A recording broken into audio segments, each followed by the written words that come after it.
I didn't hear a plate break that night. I heard my chest cracking under secrets I kept to be loved. In Newark, New Jersey, the winter air pressed on my skin like a promise I was too scared to make to myself. I had learned to be small around men who liked smallness because smallness obeys and never asks for more.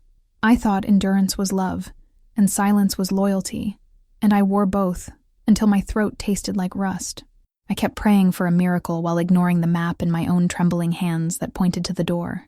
At 19, I apologized for existing before anyone asked, practicing apologies like survival prayers. Boys found my shyness charming because it meant I would not question their unfinished stories. If they arrived late, I called it destiny, and if they forgot me, I called it fate keeping me humble. I mistook anxiety for butterflies and confusion for chemistry, and I paid with pieces of confidence. Every time I swallowed my voice, another echo of me got lost in a room I did not recognize. By 22, I could spot danger but still hugged it, convincing myself that danger just needed patience. A sweet text after a cruel comment felt like sunshine, so I pretended the storm was just theater. I kept telling myself that love takes work, and I did all the work while they rested on my devotion. I learned to read moods like weather reports, warning myself to carry an umbrella of smiles. Even my dreams came with disclaimers, as if happiness required permission slips from strangers. Then Daniel Reed walked in sounding like rescue, and I wanted to be saved so badly it looked like faith. He said my laugh felt like home, and I forgot to ask if his home had locked closets and quiet knives. He noticed the way I listened, and I mistook attention for intimacy, because I was starving for both. He promised consistency and looked me in the eyes, and I mistook eye contact for honesty. I handed him my map and let him lead, never checking whether he knew where I hoped to go. The first time he opened a car door, I felt chosen, and my heart built altars out of small gestures. He spoke of hard work and clean living and second chances, and I believed I had finally found safe harbor. When he said we, I felt taller, like the word was a bridge built to carry my past across the river. I did not ask what we would cost, because hope was cheaper than caution in the currency of my soul. I stepped forward anyway, and the floor held, and that was enough to mistake relief for love. I had never learned to say no without shaking, so I said yes, and called it kindness while I crumbled. I let jokes with sharp edges land on my skin and laughed along so nobody would see me bleed. I apologized for other people's storms, handing out towels while lightning struck my own roof. I rewrote their outbursts into bedtime stories, tucking rage under blankets so it looked like fatigue. I offered forgiveness in advance like coupons, afraid a firm boundary would make love expire. Daniel admired how easygoing I was, and I worked hard to keep looking easy even when it hurt. He called me a peacemaker, and I swallowed arguments whole so they would not show on my face. When he canceled plans, I thanked him for resting, and when he demanded silence, I rewarded it. I learned to manage his moods like shift work, clocking in with calm and clocking out with tears. I treated my body like collateral, paying off debts I did not owe to avoid another audit of my worth. People said he was a provider, and I nodded because providers are praised even when hearts go hungry. He liked that I stayed off social media, and I believed privacy was safety rather than isolation. He said my friends were dramatic, and I believed quiet meant mature instead of controlled. He handled the money because he was good with numbers, and I decided independence was optional. Every time I outsourced a decision, I stapled another page of my life into his ledger. When I panicked in crowds, he told me to breathe, and I loved him for it even when he caused the crowd. If I cried, he said I was sensitive, and I wore sensitive like perfume to cover the smell of fear. If I challenged him, he said I was ungrateful, and gratitude became my leash dressed up as grace. I stopped trusting my instincts because they were inconvenient, and convenience is easy to worship. I kept thinking this was the compromise adults make, until my body started staging protests at night. The insomnia arrived first, bringing racing thoughts that lapped me until sunrise. Then came the chest tightness, the dizziness, the hands that trembled when the key turned in the door. My doctor called it anxiety and gave me breathing exercises, but I knew it was my soul whispering, "Leave." I promised myself I would gather evidence before accusing love of harm, as if bruises needed witnesses. By the time I had enough proof, my reflection was a stranger asking me to introduce myself again. Daniel spoke like Sunday morning, but our Monday nights felt like storms no forecast predicted. He said he hated drama, yet our home-stage tragedies where I always cleaned the final scene. He held my hand in public like a man who adored me, then let go at home like affection clocked out. He praised my cooking, then counted every dollar I spent like tenderness had a receipt. He wore respect like a suit, and control like skin, and I learned to love the suit to survive the skin.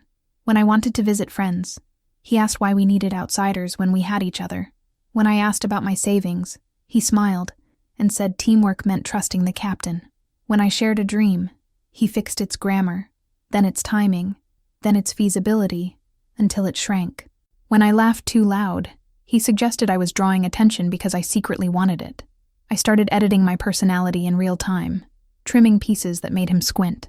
Gaslighting came dressed as reasonableness, tidy and persuasive, almost flattering in its confidence. He said he never raised his voice. My ears were dramatic and probably tired from childhood chaos. He said I misremembered events. My timeline was emotional, not factual, and emotions lie. He said I was lucky he was patient, given how sensitive women can be about nothing. I began to distrust my memory because he sounded so sure, and certainty is seductive. Still, I kept searching for the man from our first week, the one who made attention feel like oxygen. I scheduled date nights and forgiveness nights and start-over mornings, writing hope into our calendar. I told myself that good men have bad days and good love has hard chapters, and I believed it. I begged my body to cooperate, to stop panicking at footsteps and text tones and silence. My heart said run, while my feet said stay, and I stood there translating until both languages broke. The night I asked if we could budget together, he laughed like I told a joke about trust. He said men carry the heavy load, and I should relax into the blessing instead of resisting it. I said I felt erased, and he asked why I always made things about me when he was under pressure. I said I missed myself, and he said therapy tricks women into thinking feelings are facts. I folded the conversation like a note and hid it under my ribs, where paper cuts turn into scars. Panic attacks do not ask permission. They arrive like fire alarms in buildings you thought were safe. In the grocery store, I felt the world tilt, and my pulse sprinted without moving my feet an inch. I clutched the cart and prayed, counting breaths like rosary beads from a faith I had not met yet. A stranger asked if I needed help, and I smiled too brightly because collapsing felt impolite. I walked to the parking lot shaking, then sat alone wishing my body spoke a language I respected. Daniel said I embarrassed him, and that anxiety was attention-seeking in a prettier dress. He told our neighbors I had episodes, and I watched their eyes change when they looked at me. He suggested I take fewer clients so I could rest, which sounded caring until the money vanished. He told my family I was overwhelmed, using that word like a label maker on my forehead. I tried to own the diagnosis to avoid owning the truth that my life needed triage. Sunday mornings he invited me to church, promising peace, community, and a cleaner kind of love. I wanted peace so badly, I would have swallowed sand if someone called it water. The sanctuary smelled like second chances, and the music threaded hope through my tired chest. Women hugged me and called me sister, and I let the word settle on my shoulders like sunlight. I cried without explaining why, because relief does not always translate into sentences. That is where I met Grace Miller, all soft smiles and steady eyes that said secrets were safe. She held my hands and prayed in a whisper that felt like balm on a bruise I had hidden. She asked about my week, and listened as if listening could rebuild foundations. I trusted her because trust felt like oxygen, and I was breathless from holding my breath. I did not know I was handing her the map to all my fractures, and she was tracing them. For a while, the sermons stitched me together, and I believed God was customizing a rescue. I volunteered, I baked, I learned names, and I memorized the times that silence felt holy. Daniel seemed proud in the pews, his arm around me like a ribbon tied on a package. Our pictures looked like redemption, and I posted them in my mind even if not online. I thought the worst was behind us, not realizing the worst was learning how to sing. Grace became the friend I had prayed for, when the nights felt like tunnels with no exit signs. We met for coffee after midweek service, and I told her about my fear of being too much. She nodded as if every woman learns to make herself small to fit inside someone else's peace. I told her about money I could not see and decisions I did not make, and she squeezed my fingers. I confessed I did not know how to say no without apologizing first, and she called it bravery. Daniel loved our new routine because public faith looks good on a man who needs a witness. He shook hands like a leader and thanked people for their prayers as if strength were performing. He told testimonies about our marriage, while I sat there smiling like a well-trained chorus. He said God had changed him, and for a few Sundays I wanted to believe it was finally true. I tried to move differently, but my body still checked every room for exits and tone shifts. When I whispered my insecurities to Grace, I felt lighter leaving the church than entering it. I told her I feared being abandoned if I set even one boundary in a house built on control. She said God honors honesty, and I cried because honesty at home had a punishment schedule. She asked about the panic, and I told her how it rose like a tide without checking the calendar. She promised to pray, and I let her promise be a blanket even if it was made of questions. Then the coincidences started folding themselves into patterns that I tried not to see. Daniel's phone face down during dinner became a ritual dressed as respect for the moment. Late-night errands multiplied, and he returned smelling like cologne I did not own, and silence I recognized. Grace's texts grew shorter, then longer, then cautious like a woman balancing two truths at once. I dismissed it all as paranoia, because doubting a friend felt like insulting heaven. The day Daniel suggested I rest during women's study, he kissed my forehead like a nurse clocking out. Grace said she would drop off a casserole later, and my gratitude tasted oddly metallic. I stayed home and journaled prayers I was not ready to read back to myself. Then I showered. That evening I saw a familiar car outside the church annex, and my heart sprinted without moving. I told myself I was imagining things, because imagination hurts less than confirmation. I asked Grace to meet me the next morning, and Hope sat between us pretending to be calm. She stirred her latte like an apology, and said she loved me, which sounded like a preface to goodbye. She said boundaries are holy work, and my hands shook because holy work is still hard work. I asked if she had noticed Daniel changing, and she looked at the table as if answers lived there. I said, my body knew something my mind refused to translate, and she finally met my eyes. She said she had been counseling him about leadership and stress, and I nodded too quickly. She said he needed accountability, and I agreed, as if agreeing could fix what I feared. I asked if they met alone, and she said yes, with the confidence of someone who trusts good intentions. I asked if she felt anything for him, and she said feelings are tricky when you want to help. I asked if he felt anything for her, and she said she could not speak for him, which spoke for him. Daniel arrived unannounced, like a plot twist that thinks it is a rescue, and the air changed. He said we were overreacting, and that gossip destroys churches, and I tasted metal again. He said Grace had been a blessing, and I should thank her, and my gratitude turned to ash. He said I was paranoid and fragile, and possibly unwell, and Grace whispered that she understood. I stared at both of them until the room blurred. Then I asked them to tell me the truth out loud.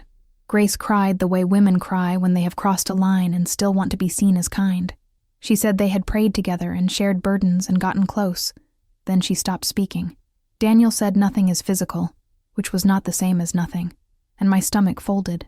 He said my anxiety made me misinterpret compassion, and compassion became a weapon in his mouth. I said betrayal wears church shoes too, and the silence after that felt like a verdict. I walked home without counting steps, repeating my name until it sounded like a lifeline. I opened windows and told the air the truth because the walls had learned to echo his version. I took a shower so hot it felt like erasing fingerprints he had placed on my decisions. I packed a small bag with the documents I could find, because wisdom loves receipts. I looked in the mirror and said, Elena, you are not crazy. You are finally awake. And I believed me. That night I slept in the guest room, but the air still smelled like his lies wearing my perfume. He knocked softly, calling me dramatic, saying I had misunderstood what God was doing through us. He spoke about grace while erasing mine, and I listened, because disbelief takes time to build courage. He promised therapy, repentance, and prayer, but none of those included accountability or change. By morning, I had memorized every excuse he offered, and found my silence rehearsing forgiveness again. At church, he smiled like a survivor, and everyone applauded the man who endured his troubled wife. He said I was under attack spiritually, that demons of insecurity whispered in my ears at night. People prayed over me while he closed his eyes, a saint posing beside his own miracle story. Grace stopped attending for a while, and rumors fluttered through pews dressed as concern. I wanted to scream, but screaming inside the sanctuary felt like blasphemy disguised as truth.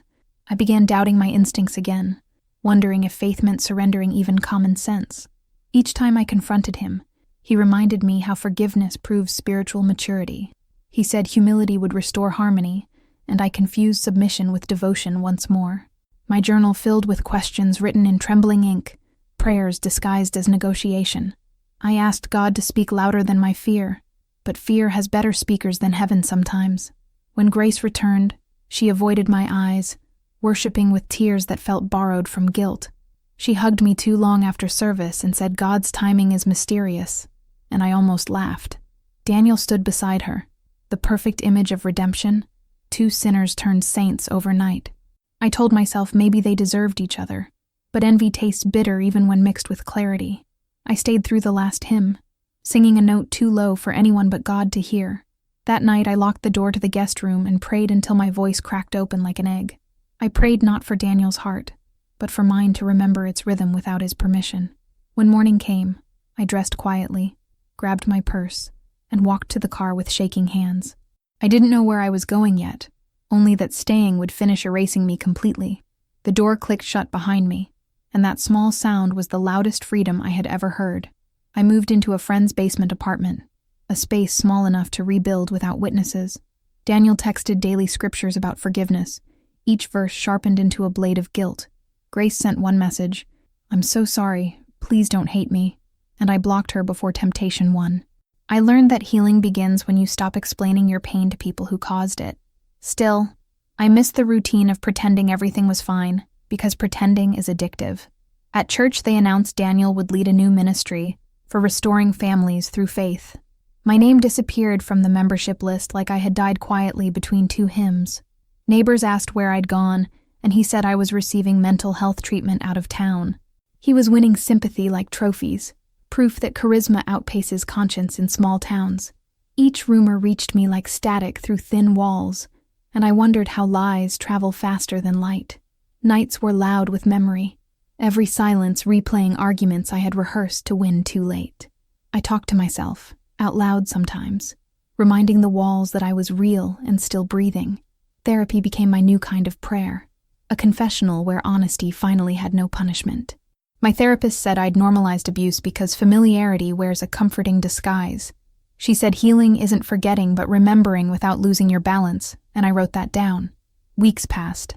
I started working again, painting nails while women told their own quiet tragedies. I realized every woman knows a Daniel by another name. Every friend knows a Grace by another smile. I learned that empathy without boundaries becomes permission for cruelty dressed as compassion. Each client became a mirror, reflecting pieces of me that had survived the collapse. By spring, I could stand in the mirror and not flinch at the woman staring back. When Daniel's mother found my number, she said he'd moved Grace into our old house. She said they were expecting a baby and wanted peace, and I wished her blessings without bitterness. That night, I drove past the street where I once believed in forever, and didn't cry this time. Through the window, I saw the same curtains I'd sewn, fluttering like ghosts rehearsing forgiveness. I whispered to the wind, "You can keep him. I'm finally keeping myself," and drove away lighter. The first thing I learned about recovery is that it starts as a whisper and ends as a declaration. At first, I whispered no in my sleep, then in therapy, then finally to his name in my phone. Unloving him felt like detoxing from a poison sold as perfume, sweet and lethal in equal measure. I stopped editing my story to protect his reputation because truth doesn't need marketing. Every time I spoke out loud, the shame melted a little, replaced by air that tasted like freedom. He tried again, of course. They always do, sending nostalgic messages disguised as closure. He said he missed my peace, forgetting that he was the storm that stole it. He said Grace was sick from stress, implying my silence was cruelty, my healing a betrayal. I didn't reply because silence can be a sermon when words have lost their altar. I prayed, not for him, but for myself, to stop mistaking pity for kindness. At work, I found laughter again, that startled kind that feels both wrong and necessary. Music filled the salon, and my body swayed without asking permission from old fears. Clients said I looked younger, and I realized survival sometimes makes you glow with defiance. I started running in the mornings, each step a punctuation mark at the end of his sentences. For the first time, I planned weekends without accounting for someone else's temper. Then one afternoon, Grace walked in, thinner, paler, carrying guilt like an accessory. She said she'd left him after he changed, as if cruelty were a new discovery. She wanted to talk, to share our sides, but I had finally chosen mine. I said, "You don't owe me an apology. You owe yourself a boundary." She cried, but this time I didn't reach across the table. Compassion had learned discipline. That night I wrote her name in my journal, then crossed it out with a steady hand. Forgiveness didn't mean reunion. It meant I no longer rehearsed revenge before sleep. I realized healing wasn't loud or cinematic. It was quiet, stubborn, consistent breathing. Every morning I woke up alone but never lonely, which is the miracle no sermon prepared me for. By summer, even my dreams stopped starring him, and that silence was my final goodbye. When I finally unpacked the last box in my new apartment, I found old wedding photos wrapped in towels. In the pictures, I was smiling too wide, the kind of grin that strains to convince the camera. I burned them one by one in a metal bowl on the balcony, watching the past curl into smoke. Neighbors might have thought it was incense, but it was an exorcism without witnesses. I told the ashes thank you for leaving and closed the door to my own resurrection. Freedom is strange at first. Quiet feels suspicious when you've survived chaos. I woke expecting footsteps, apologies, explanations, but only heard the hum of my own fridge. The space between noises became holy, a sanctuary where my heartbeat set the liturgy. Sometimes I still startled at kindness, waiting for the price tag, but none came. I realized I had been allergic to peace, because it reminded me of the silence before storms. Therapy asked me to name what I wanted, and at first I wrote, "to be enough." Later I crossed it out and wrote "to be," because being enough still required an audience. I filled my apartment with plants that didn't need permission to grow where they pleased. Every new leaf felt like a small rebellion against everything that once pruned me. I started sleeping with the window open, unafraid of who might hear me dreaming. When Daniel's new wife posted Bible verses about trials, friends sent me screenshots. I didn't read them. I didn't need to witness his next performance. Karma has better choreography than revenge ever could, and I trusted the rhythm. I sent silent compassion into the air because bitterness costs too much rent. My peace was too expensive to sublet to old ghosts trying to haunt on credit. One morning I realized I had gone 24 hours without thinking of him at all. The absence felt like winning a lottery no one else could see. I celebrated by buying a small cake. No candles, no witnesses, just sugar and closure. The first bite tasted like a future where my name no longer trembled on anyone's tongue. I wrote in my journal, "I am not homeless anymore.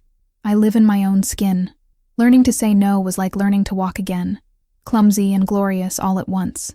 The first time I declined a favor I didn't want to give. I expected thunder. Only peace arrived. I said no to overtime, no to old flings, no to guilt invitations disguised as love.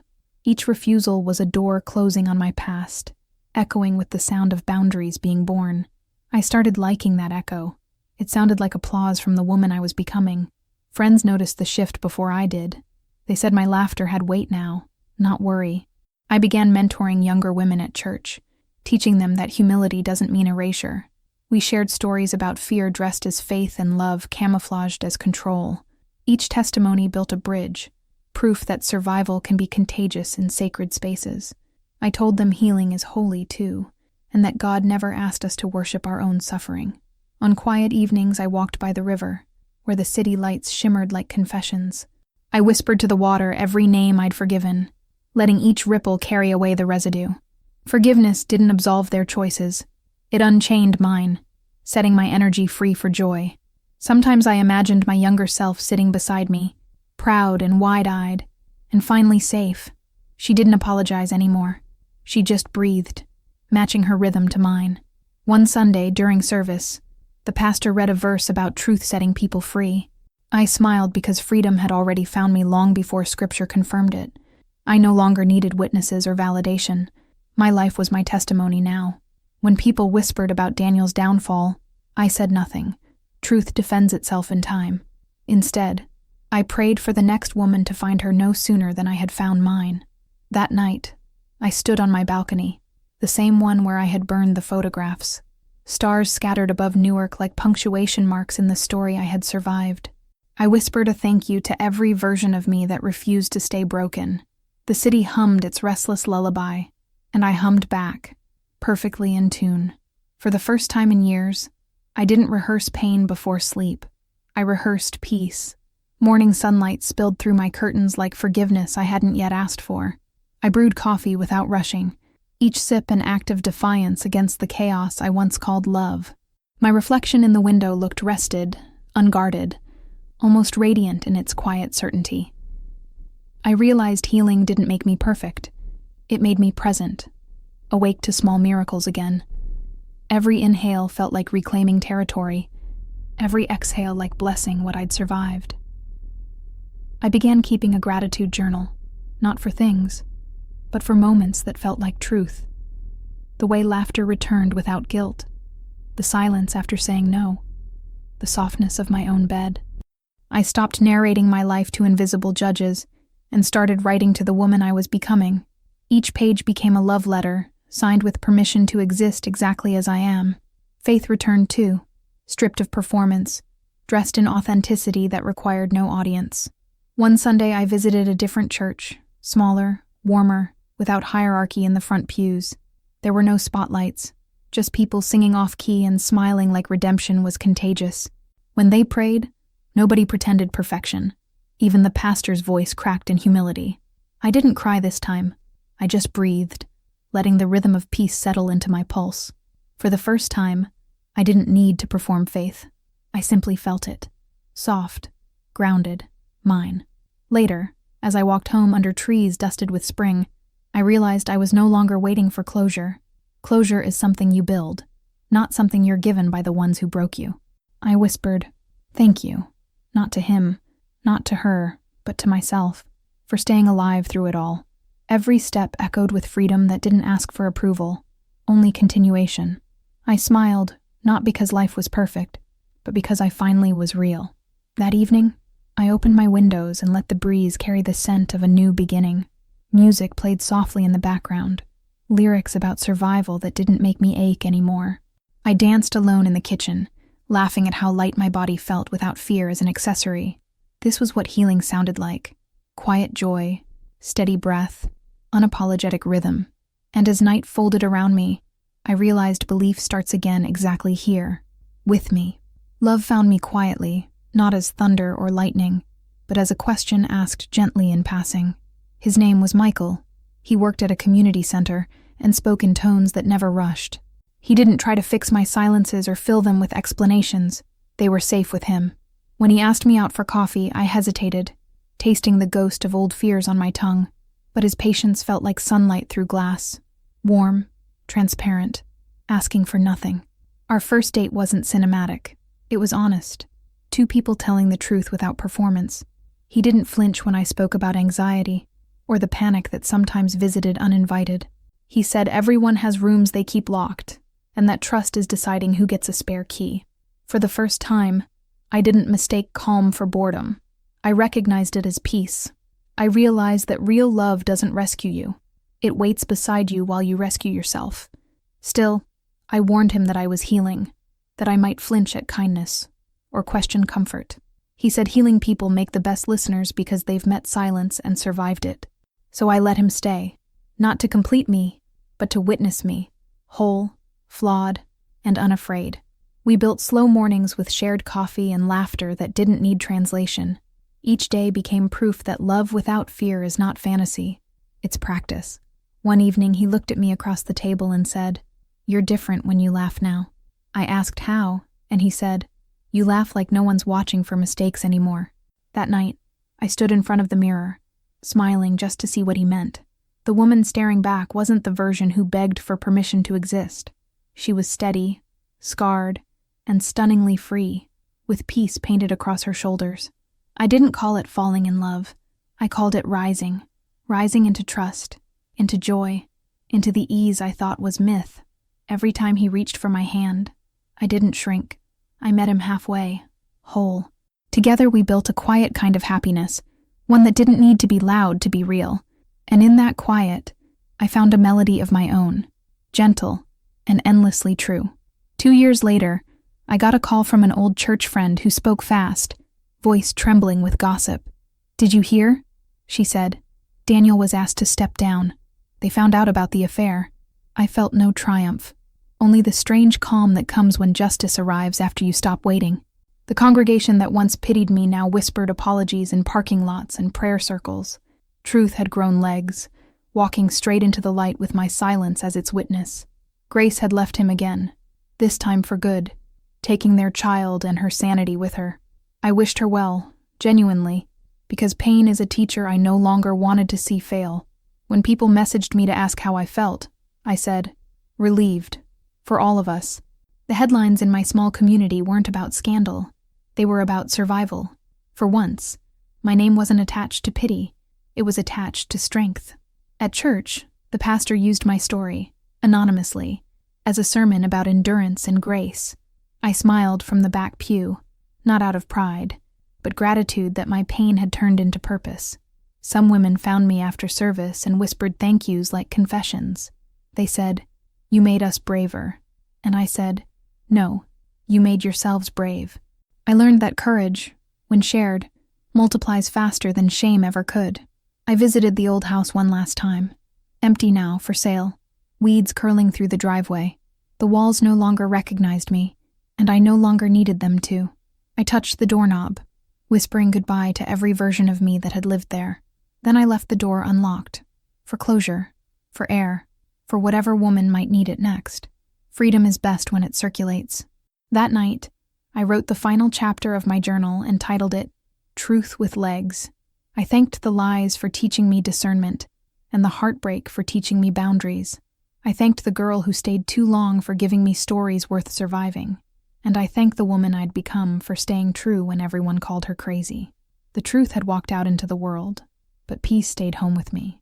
It's strange how peace arrives quietly, with no audience, no applause, just stillness.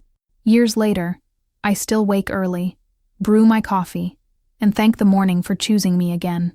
Sometimes I see couples at church holding hands, and instead of envy, I feel blessing. Love no longer feels like a battlefield. It feels like a garden that blooms with boundaries. And in every flower, I see the proof that what is tended with honesty will always grow. Michael and I built a small life full of laughter, books, and long walks without destination. He knows my scars, not as weaknesses, but as landmarks of everything I've learned. When I doubt myself, he doesn't fix me. He reminds me how far I've already walked. We've learned that love doesn't erase the past. It simply gives it a softer echo. And in that echo, I hear the rhythm of a woman who finally belongs to herself. Sometimes I'm asked what forgiveness feels like, and I say, like exhaling after holding your breath for years. It doesn't erase pain. It releases its grip, letting peace stretch in its place. Forgiveness is the bridge between who I was and who I chose to become. And though the journey was long, I would walk it again to meet this version of me, because she stands tall, not in defiance, but in wholeness. On anniversaries of my leaving, I light a candle, not for him, but for her, the girl I once was. I tell her she did it. She made it out. She turned pain into poetry and fear into faith. The candle burns low, steady and golden, and the flame feels like a heartbeat. I whisper, "You are safe now," and mean it more with every year that passes. This is not revenge. It's resurrection. And so, with my head high and my heart home, I live, fully, freely, faithfully. I am not the story he told. I am the one I chose to write. I am proof that broken things can bloom, that silence can sing, that faith can heal. My past no longer defines me. It refines me. And if you ever find yourself lost where I once stood, just keep walking. The light waits.